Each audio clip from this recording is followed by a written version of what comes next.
I'm going to talk to you about withdrawal symptoms when you go on the low Fodmap diet.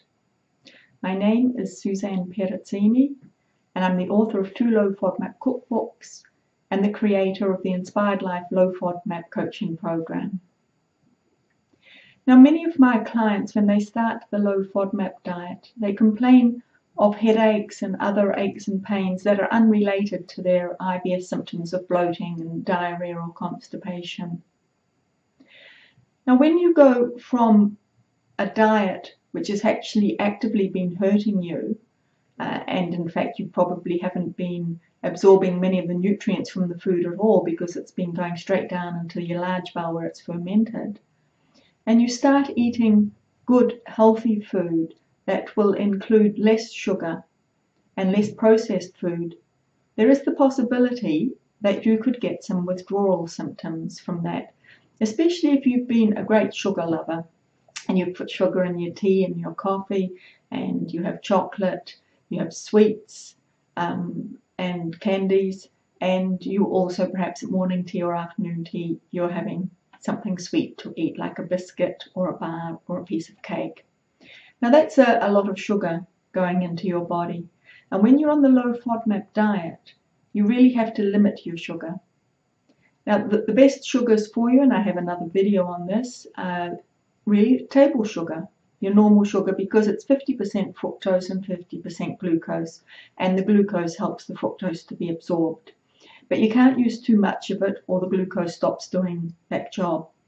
So a few teaspoons of sugar a day are not going to hurt you, but if you start having a few tablespoons of sugar a day, which is above the preferred amount anyway, then you're probably going to be having IBS symptoms from that. But when you stop having that, you could get withdrawal symptoms, which would include a headache.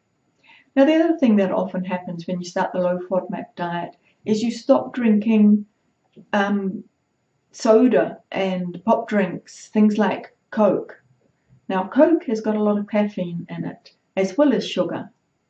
And so if you stop cold turkey drinking that, you're going to suffer. You're going to have definitely withdrawal symptoms, which will include a headache. And the same with coffee and tea.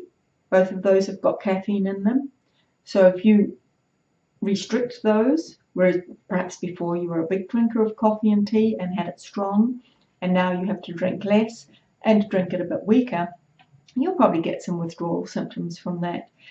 These symptoms vary from person to person, but they could take up to a week to clear. So you're just going to have to really hang tough during this period until those headaches go away while you're withdrawing. So it is not unexpected for this to happen, especially when you go from a diet which has been a processed diet which is hurting you to a clean, unprocessed diet which is helping you. It seems counterintuitive that you might actually feel worse from one point of view during this period, but that will pass, and you'll be very grateful for that having passed, and for the fact that this low Fodmap diet really is keeping away your IBS symptoms. So stick to the diet and stay strong during this period of discomfort. Right, if you've enjoyed this video, please give it a thumbs up, and if you haven't already, you can subscribe to my channel because I make 2 videos a week on IBS and on the low Fodmap diet. Thank you very much for watching, and goodbye.